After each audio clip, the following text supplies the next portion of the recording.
As we jump into our man cave discussion, with me here we have Robert Burale, the coach, to talk about how to handle anxiety when everything is changing. And in many ways, the scripture that we had today, hopefully a lot of men are holding on to Joshua 1:9 today, right? Because this is the time, where all of us are looking up to the men in our lives for comfort, for solace, direction. But the men too are just as scared as we are. Absolutely. Yeah. Absolutely. It's a very tough season. For all of us. Yes, it is. But as men, we need to be very careful where we show our vulnerability, especially around the children or people who look up to you. Yes, the truth of the matter is even the men are scared. But we have a responsibility to give hope and to show some strength, because sometimes the younger people pick not what we say, but our demeanor. Yeah. If we break, society breaks. Yeah. And it's a very, very difficult time. Yeah, absolutely. And just before we go on break, I mean, when we come back, we're going to be looking at specific things that you can be doing to keep anxiety at bay. But I love what this audience member here, Frank from Kajiado, said, that it's really about intimacy with God, first of all. Not just seeking things and favors from him. I mean, that's such a profound statement and very, very true, because especially as men who are going to be giving out protection and hope and courage and determination and focus to their families, they need to be getting it from somewhere too. Can only be God. You can't give out of an empty cup. It can only be God. Not from a bar, not from a woman, right. Not from drugs. It can only be from the master. Yeah. Because once you get that, then you give out. You cannot give out what you do not have. And you can only get that from the source.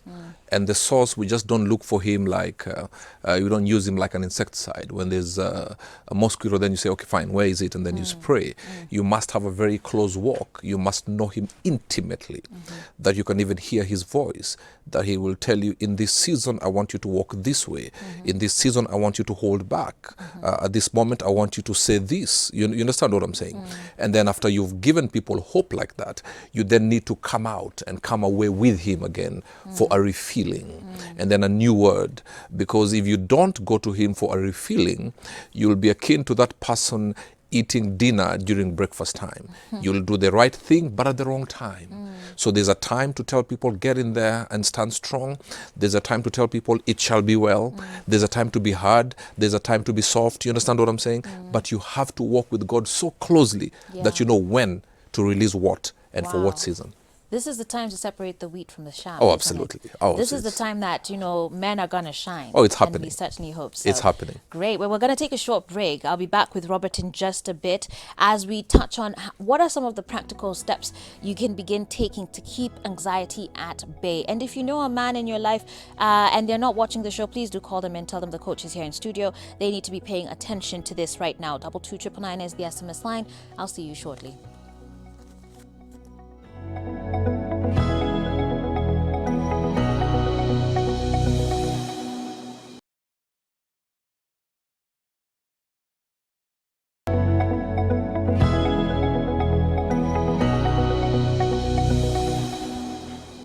All right, guys, welcome back to the show. Here with Robert Burale, the coach, as we talk about our man cave discussion today, which is how to handle anxiety when everything is changing. And as we were saying before the break, you know what? All of us are scared. All of us are anxious about this thing, including men. Hata wale wenye wanasema ati omundu, like they are not, even they're concerned, right? It's very uncertain times that we're living in. And I like how we ended that just before the break, saying, you know what, our source right now needs to be the one who is sovereign over all of this. Very, very important. But as we then talk about handling anxiety, we want to turn to what are some of the things that you could practically be doing, okay, just to help keep your household together. And one of the things could possibly be writing down what you're anxious about, or at least even speaking about this. And I know this will go back to, a lot of men will not want to admit that they're nervous or that they're scared. But maybe you can talk about opening up, even to our close loved ones, like your wife or your partner, and how important that is, even for one's own mental health. I think what happens with us men is that we feel if we tell our partners or our children, we'll appear weak. We don't like showing our vulnerability. And if that's what you're battling with at this moment in time, then go to your safe space, go to your office, go to your room, your quiet corner, and take a pen and a paper and write it down. It may seem like a very simple exercise, but it is one powerful thing, because what happens, you're releasing it from your system. As you write it down, by the way, you are releasing the negative emotions. Excuse me, you understand what I'm saying? So then what happens, slowly but surely, you start getting better. And then maybe a day later or a few hours later, when you go back to the living room and your wife and your children are there, they start seeing a bubbly person. They start seeing, because our children will come to us and say, Dad, am I going to die? Do you know how many men are being asked that question? Even women are being asked that question. Am I going to die? And then you just tell them, listen, as long as we do what the government is saying, don't go out, wash your hands, then you will not die. So you even use this to instill some discipline. You tell the children, if you don't wash your hands, then you will die. And then when all this corona is over, you tell them, for it not to come back, make sure you keep on doing what we were doing. So it's also not all lost. We may use this negative to bring out some positivity. So writing it down, and yes, you can talk to, at this moment, I would urge men not to tell the children about their vulnerability. They will listen, and then in their quiet moment, they'll be like, if Dad is this scared, there's no hope for us. Maybe you tell your wife, your spouse, that this is what I'm feeling. And it is well. It shall be well. And there is strength in vulnerability. Absolutely. And I know sometimes men get scared to tell their spouses because it has been used against them before. And they're like, but that's just a subset. I Yes. think there are plenty of other women who do want to see a partner that is not afraid to express Absolutely. their emotions. And men would, if only they were vulnerable with their spouses, some of them would actually give them more strength. And they'd thrive. We may not think, sometimes we tend to think as women as the weaker sex. But let me tell you, get your back on the wall and you have no one to turn to. When you tell them, they will give you strength. They will even give you the way out. We just need to be brave enough to go and tell them. Absolutely. Absolutely. So let's be vulnerable. Absolutely. And do it appropriately. Of course, don't be scaring off your children. Talk to your partner. Yeah. And the good thing is too, for those who maybe don't have a spouse or they're on their own for one reason or another, there's a lot of counseling services that are now digital. Right? So you could even be talking to a stranger. It's not someone who knows you. They're not going to judge you thereafter.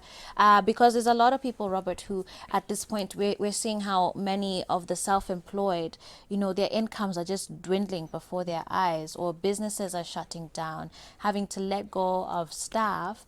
And we wouldn't want a repercussion of this would be a lot of people sliding into depression, for example. And suicide rates, if you're not careful. This is the time the enemy comes and speaks loudly and amplifies this thing, and then suicide rates go high. So it is important, yes, to talk to somebody. And sometimes it's good to talk to somebody, a faceless person, because you don't want to be judged later. Oh, are you the guy who was saying that you're about to go into depression? Oh, no. But, sometimes talking to somebody who doesn't know you, you don't even have to give them your name. You just tell them what you feel. And this is when all the professional counselors should stand up and be counted. Not for financial gain, but to come together and say, we're going to beat this together. Yes. Absolutely. The other thing, though, as we take care of our mental health, is to also take care of ourselves physically, right? And a lot of people in Italy, in Spain, wherever across the world, they're talking about exercise and how that's just doing some sort of activity, because, 2020, and it's only March. Tulianza na moto. We had 2020 goals. We were planning for the decade, and to have all of that just slow down, a lot of people have kind of settled into sedentary lifestyles. I don't know. I don't know if you're an active person or whatnot, but like maybe exercise, even if it's just taking a walk with your children or with your family members, that would just be a way to release those positive endorphins. It's very important. And of course, I've seen I think on Instagram, there's this 10 press up challenge or something. I was seeing Dr. Foneke, the Jalangos were doing it. I mean, it's a good thing. It's what that is doing. I like what is happening because it's telling everybody, let's do this. Some think they're just doing it for fun as a challenge, but it's helping them physically. And if you're physically straight, you're mentally safe. You understand? So do some exercise. I mean, do some press ups, do some jogging on the spot, do some skipping if you can. I've been telling people to dance in the living room with your kids. Even if you don't know how to dance, just do something. You put understand? On a song and just move, you know. And then what happens, this is when I would urge the men to bring out the 5-year-old boy in them. And bring your kids, dance and roll in the carpet and do some silly things that you not normally do. Because what that says to them non-verbally is that, oh, people are scared. But us guys are normal. So it also protects the kids. Because let me tell you something. If you don't protect the kids' mental state now, even after Corona is over, the after effects will be too grave. So we have to do that right now. Exercise, jump up and down, take an hour and say, okay, fine, after from 7 to 8, this family, because now families are together, whether they like it or not. So we say 7 to 8, it's exercise time. Then we take a 20-minute break. Then after that, we are going to dance. Then for 20 minutes. After that, we're going to do our devotion. And then at 11:30, we are all going to the kitchen. Baby number 1, you're going to cut the tomatoes. Baby number 2, you're going to cut the onions.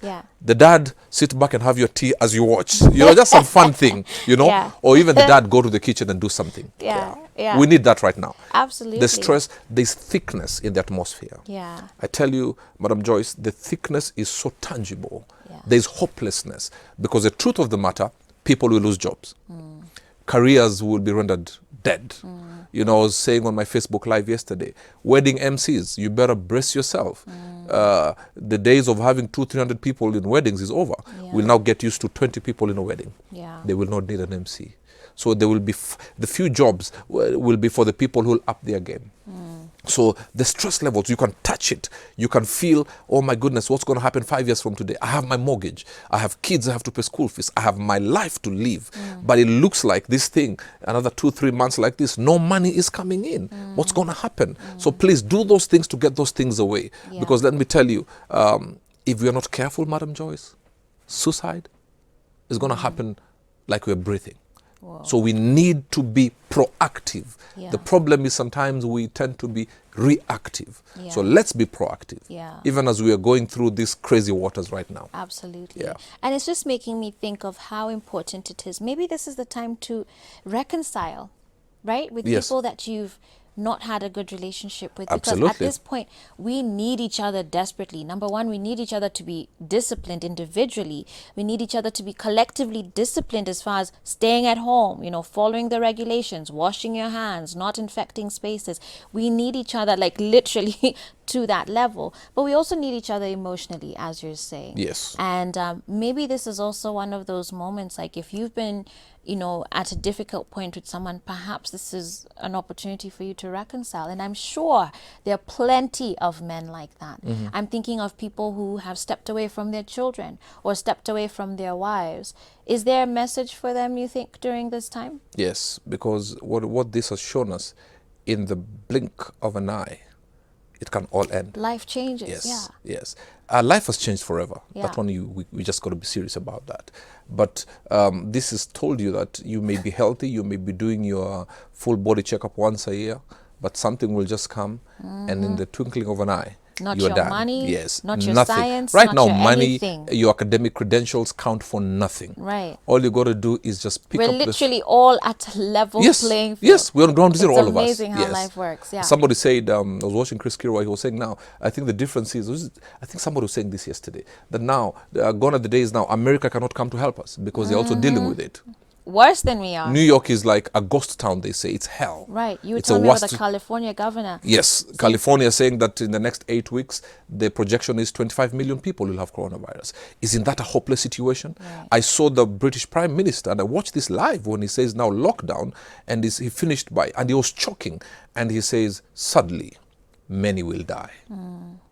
I mean, the message is hopeless. Like this thing, and then on CNN, somebody said yesterday, we haven't reached the peak yet. They're expecting to get to the peak in 2 to 3 weeks. What are you talking about peak? People are dying. And you're telling us that it's about to get worse before the curve goes down again? Then let me tell you something. Pick up the phone. Call somebody. Say, you know what? Today I'm here, tomorrow I'm not. I'm sorry for what I did. Forgive me. You understand? But also, Joyce, let people know there is hope. Absolutely. If only we look unto God. Absolutely. This is God telling us also. I don't believe God brought corona. Yeah, and he's not punishing people. There are some crazy prophets coming There up and are a saying, lot of crazy things you know, out and, there. and the problem with people, they're clapping for them as they say these crazy things. God did not bring corona, but God will use every situation. He doesn't waste anything. That's right. He'll use any situation to bring us closer to him. Yeah. This is when billions don't make sense.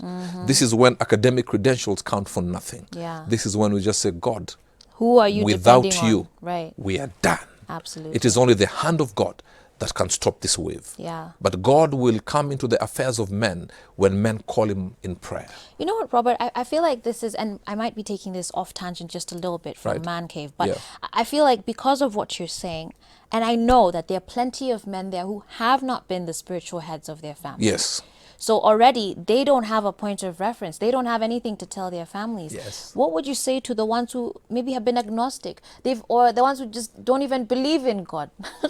Who are you running to? Like, I just wonder, where are you finding solace? Even the atheists right now in private, they're saying, God help us. They may be arrogant and crazy in public. But God is God now. God has said, you know what now? You guys listen to me now. And I even wish social media could off for about a week. Because people still going and looking for some blogs abusing people and all that. Yeah. And doing some crazy things. I'm seeing some challenges. People are doing some funny challenges that are not, that don't glorify God. So this is a time, even for the men who didn't believe in God, to know there's a supreme power. Absolutely. Not alcohol. Yeah. Not your money, not your bank account. Yeah. There's a supreme power. Absolutely. And we need to go back and tell God we lost it as the head of the family. Because God expects the man to be the head of the family. It's just a fact that you cannot run away from. That is why there was Adam. Then he found his garden. Then there was Eve to help him till his garden. But it is the responsibility of the man to find out his garden. So there are men who are not operating in their garden. And if you're not in your place of grace, or you'll be conquering the wrong mountain successfully. So if you leave your place of authority, Conquering God, the wrong mountain successfully. That's what most people are doing. Oosh. So you're trying to move, but you can't. So you think you're successful, but it's in the wrong thing. Absolutely. You're driving your 100% 4x4. in the wrong direction. Yes. Imagine you're driving to Mombasa, but you are on Kakamega Road. And then you're like, oh, this car is good. At but 180 yes, kph. full fuel, Oh, dear. brilliant car. Then when you get there, you're like, no, I was supposed to be on Mombasa Road. Wow. It's time now to come back and tell God, reconcile us. Yeah. I am naked and unashamed. I messed up. I'm going to fight. You see, like Jacob fought with God. In the dislocation is where the revelation is. Break ourselves and tell God, help us to help our families. Where? Yeah. In the dislocation is where the Revelation is. Come on now. As he was limping, people may not have liked his limping, Yeah. but that was where his name was changed and he was That's taken right. back into the direction of God. Wow. Yeah. Wow. And you brought up like stimulants, because a lot of people, and maybe that's why we've been let out for this curfew, Yes. because apparently there's a lot of house parties and people just, being like YOLO. Just such a warped worldview Yes. to begin with. But a lot of people may also be turning to stimulants to sort of help numb their pain. But alcohol is not going to help you. No. Drugs are not going to help you. Promiscuity is not going to help you at this point. What would you say to the men who are turning to cigarettes and just hard liquor at this time? What that does, it gives you temporary reprieve. Once you're sober, you'll go and watch TV and people are still dying. The place is hopeless. You need to drink water that when you drink you'll never thirst again. You don't go sleeping around. In fact, you're living a life of immorality. You're giving each other coronas. You're having fun anyway. You understand what I'm saying? This is a time that honestly the world is shut down. Yeah. And only a fool will not look unto God. Oh, you need to say that Only again. a fool will not look unto God. I'm telling you. And whoever misses this boat of getting close to God misses a very huge season. Right. And This you is miss such this. a huge This is the point. turning point. Even after Corona, this moment, this is what's going to determine a lot of Even things. for the church. Yeah. First and foremost, you have now realized the church is beyond the four walls. Yes. You understand? Kuomba si jumba. No, it's not. Yeah. It means deal with yourself. This is the church. Yeah. When we meet in the four walls, it's different churches, the body, that come together corporately and then just bring a praise unto Jehovah God. But there's a message, and let nobody, woe unto you if you miss the message of the season. as a head of the home, as men, we now have to realize, because as men, we are like, as long as I'm paying school fees, as long as there's food in the house, then I'm sorted. Yeah. I don't need any other power. Yeah. Well, let me ask you a question. That school fees you're paying, is your kid in school right now? Right. Absolutely not. The big car you're driving. You are not driving it now. Another thing is that big job that made you feel you're the big kahuna, you may be the one to be retrenched. Only God, Madam Joyce. Yeah. Only God. And this time, even by the way, this stress, anxiety, when you look unto God, He gives you peace and joy that surpasses all human understanding. That's right. Yeah. And it doesn't mean that you're not scared. Absolutely. It just lifts you above many people. And people are like, why are you not scared? He says, no, I don't also understand, but I know God is doing something. And that's the thing, isn't it? Because one, when you have this relationship with God and you have that faith, you understand, look, God is not a man that He would lie. No. And His plans for me are for good and not for evil. Yes, ma'am. And He promises that He will satisfy me with long life. If in His judgment, then He says, Joyce, your time has come, then it is His judgment and I need to be okay Absolutely. with it. And so we need to be at a point where I am not afraid of death. You know what I mean? Because I know what is awaiting for Absolutely. me thereafter. I think a lot of our reactions right now are because people are afraid of death because they don't know what is happening to them thereafter. But that is where this peace that surpasses all understanding then comes in. And if you do have a very close walk with God, you will quote scriptures and He will respond to the scriptures. I will not die but live long to declare the goodness of the Lord in the land of the living. What goodness that Corona came and went, and I'm still standing. Absolutely. Yes. Looking forward to those testimonies, sir. Amen.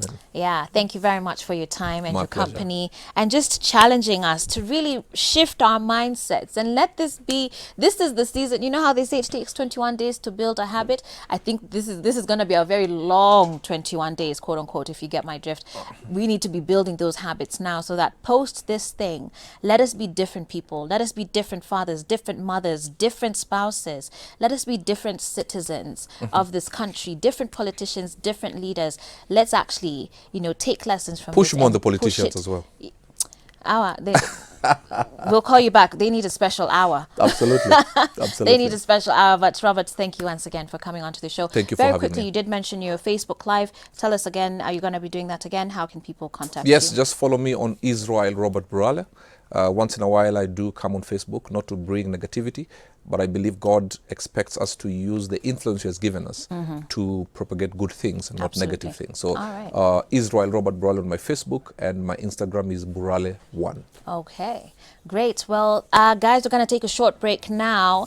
And when we come back, we're going to have Bishop Simon Kariuki of In His Presence Church coming on just to encourage us. We started off with a pastor in the morning. We have another pastor here who's been doing our man cave discussion. And we're wrapping it up with a bishop now to bring us some praise and worship. Because as we've said, we need God. This is the time and we're not ashamed to say that, okay? So we're going to be coming on to you with that just now. Let us get set up. Do join us in just a little bit.